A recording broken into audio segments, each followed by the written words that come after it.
Hey everybody, it's Michael Fisher with PocketNow.com, and let it never be said that we don't cover Lumias, particularly in the 800 series.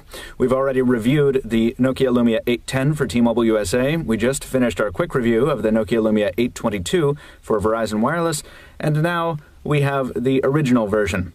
Almost. It's the AT&T version of the Nokia Lumia 820. We're going to give this device the quick review treatment as well, but first we're going to unbox it, give you a little hardware tour, and give it its first boot. I'm Michael Fisher. This is Pocket Now. Let's get to it.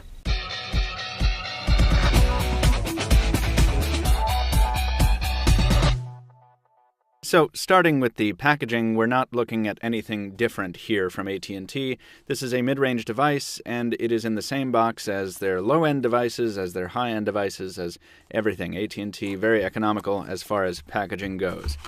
Open up the flap there. We have a quick start guide, as well as a welcome to AT&T greeting. We're greeted front and center by the device.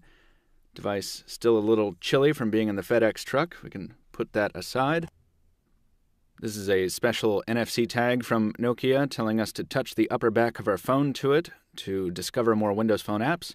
This is a familiar card from our Lumia 920 unboxing telling us more about our phone's features, product and safety information, the usual wall charger and USB cable, and separately packaged removable battery in a very thin form factor. Very interesting. This battery rating 1650 milliamp hours.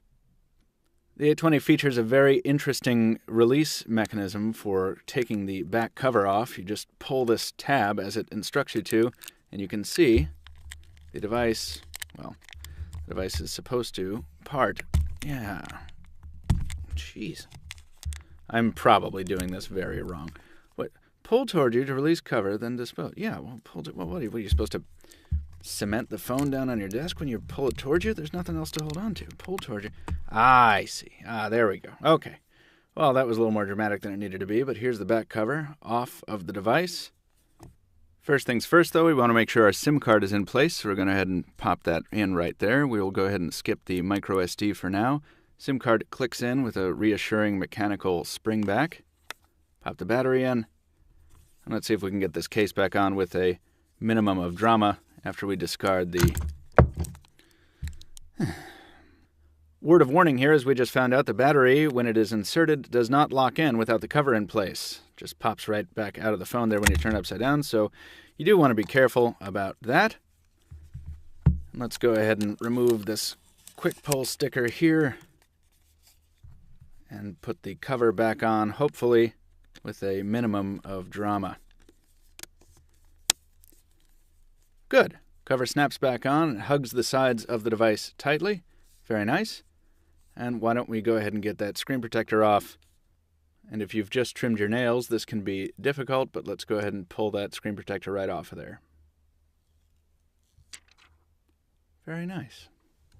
Going on a little hardware tour of our all-black Nokia Lumia 820. Up front here is a 4.3-inch AMOLED display with Nokia's clear black technology that is packing a resolution of 800 by 480 pixels. Down below, the capacitive Windows buttons for home, back, and search. Up above, a little difficult to see, the branding for AT&T and Nokia and the front-facing camera there. On the right, the typical Windows Phone buttons, volume down, volume up, power, and the two-stage camera key. Pretty good feedback. Right off the bat, I'll tell you that's a little mushier of a two-stage key than we've had on some of the 820's variants.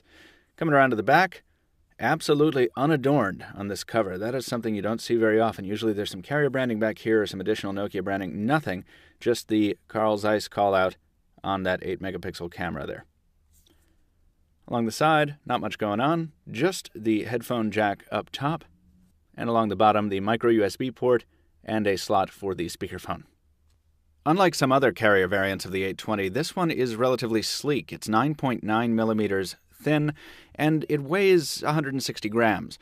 So rather than being a thick, lightweight device, this is a relatively thin, somewhat heavyweight device, which is an interesting change, and it's a little surprising to feel after the 822 and 810, both of which felt very different in the hand. We're going to wait for the quick review video and the comparison videos for some more in-depth thoughts on the build quality, but for now, let's go ahead and wrap this up by giving the device its first power on. 1, 2. There's our little confirmation vibration there. The AT&T splash screen is here. And while this boots up, we'll just call out the processor that will be familiar to anyone who follows the Nokia Lumia brand. In the 800 series, this is a Qualcomm Snapdragon S4 clocked at 1.5 gigahertz and backed up by a gig of RAM. There's 8 gigs of onboard storage, expandable via micro SD, maximum size there 64 gigs, and we are being welcomed to our new Windows Phone. We're going to go through the bevy of custom settings on our own here and turn this phone into our daily driver for a couple days and get some more impressions. For now, this is the Nokia Lumia 820 for AT&T. As I mentioned at the top, this is only the first of several videos covering the Nokia Lumia 820, so stay tuned to Pocket Now, and also stay tuned for our quick review treatment of this device. Follow us on Twitter so you don't miss it. Pocket Now Tweets is the official account. If you'd like to follow me, I'm at Captain2Phones. That's Captain, the number 2, Phones. Leave us a thumbs up here on YouTube if you like what you saw. If you want to leave a comment, do it, but do it at pocketnow.com so we can get back to you if that's what you want. In the meantime, thank you for watching. Have a nice weekend. We'll talk to you soon.